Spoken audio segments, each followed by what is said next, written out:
Kas te tulite nüüd selle parmupilli peale siia või?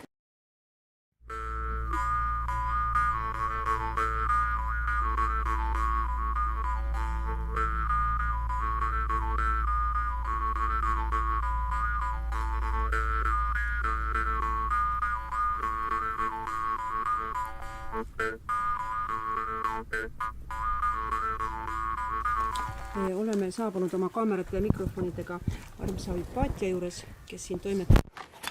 Tea, kas te räägiksite, millega te siin toimetate? Mina teen siin sellist korralikku komposti nüüd roosile. Me hakkame roniroosi siia istutama, mille me eile kooli lõpetamise puhul, meil oli eile hingeravikooli lõpetamise üritus ja kinkisime meie armsale õpetajale, treenerile, ingliterapeut Mariale.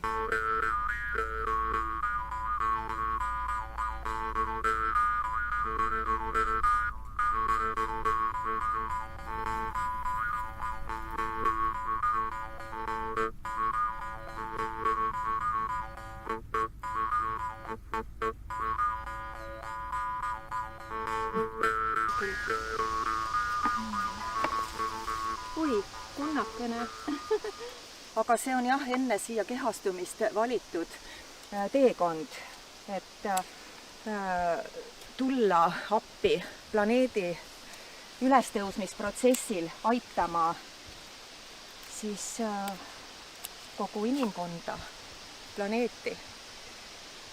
Ja muidugi enda hinge arengu läbi, sest et see on primaarne, mida me siin teeme, et meie arendamine ju toimub eelkõige ja läbi selle me saame siis kasulikud abilised olla meie taevastele treeneritele.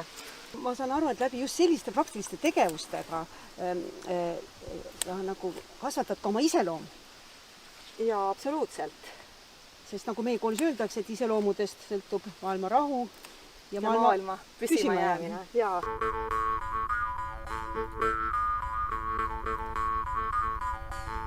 Et see ongi ju teadvusharidus ehk iseloomutreening ehk egotreening toimub siin.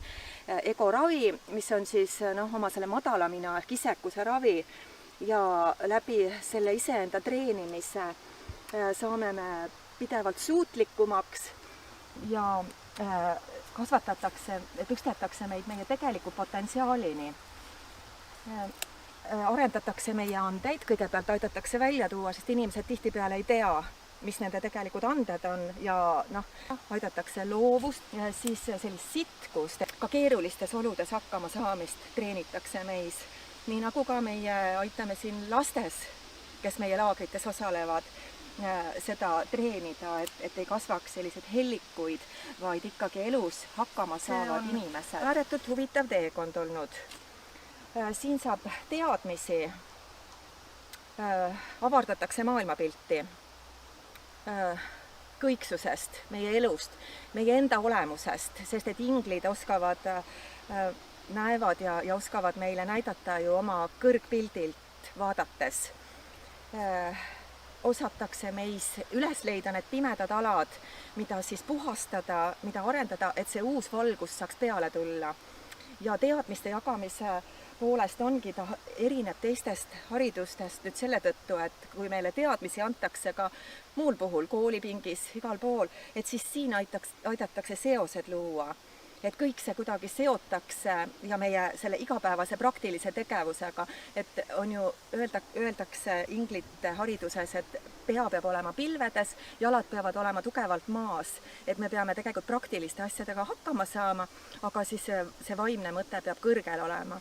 Ja meie koolis lõugan on mõte loeb, et hästi oluline on selle mõtte kõrgel hoidmine ja just nendest teadmistest ja seoste loomise abist aidatakse meil see tervikpilt kokku saada ja see järjest avardub. Ja lõpetuseks ma ütlen, et ma soovitan kõikidele sellist teekonda ja haridust. Vau, kui ilus! Uskumatu, aga tõsi.